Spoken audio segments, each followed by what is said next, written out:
Loin des regards, dans la plus grande discrétion, les chefs militaires se retrouvent. Ça échange et au bout de quelques heures, on note la satisfaction. Car l'un des plus grands projets militaires, longtemps réfléchi, mûri, voit enfin jour. L'armée malienne se dote encore de nouveaux vecteurs aériens. Mais ceux de cette fois-ci sont de véritables bêtes de combat. Leur capacité et puissance de feu dépassent souvent l'entendement.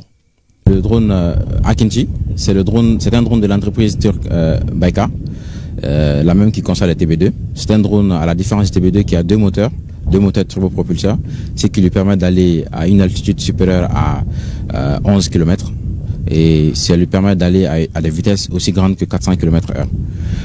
Nous avons une autonomie selon la configuration qui peut aller jusqu'à 24 heures. L'appareil, il est capable de transporter des bombes avec un poids total de 1500 kg.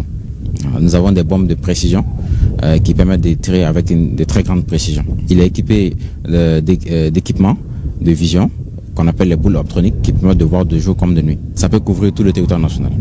Depuis leur arrivée au pouvoir en 2020, l'armée malienne s'est totalement métamorphosée. Des équipements de pointe sont régulièrement mis à sa disposition. Ces actions sont l'un des vœux les plus chers au chef suprême des armées, le général d'armée Assimi Goïta. Grâce à l'écoute permanente du peuple malien, les plus hautes autorités du Mali ont placé le retour de la sécurité au sommet des priorités de l'État. C'est pourquoi son Excellence, le général d'armée Assimi Goïta, président de la transition, chef de l'État, chef suprême des armées, a impulsé une nouvelle dynamique de transformation et de montée en puissance des forces armées maliennes.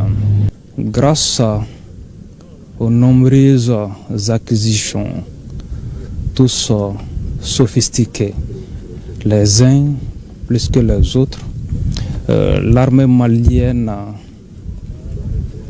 a franchi des paliers inattendus, consolidant ainsi sa place dans le groupe des armées modernes. Aujourd'hui, avec ces nouveaux appareils acquis sur le budget national, nous franchissons un nouveau cap, toujours plus déterminé à ramener la paix dans notre pays.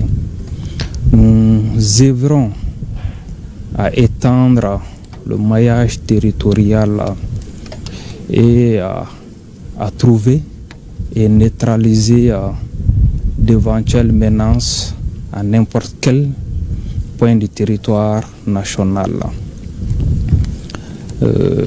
Je félicite le chef d'état-major général des armées pour l'engagement et l'esprit de sacrifice que les femmes montrent au quotidien. J'encourage les équipages et le personnel exploitant de ces appareils à en faire bon usage et à les maintenir dans les meilleures conditions et de donner au peuple malien les résultats qu'il attend de ces appareils. Fin 2024 annonce de belles perspectives pour les forces armées maliennes, car de nouvelles acquisitions seront bientôt présentées au grand public. Mises à jour, modernisées, les FAMA seront encore plus efficaces au sol, dans les profondeurs des eaux et dans les airs.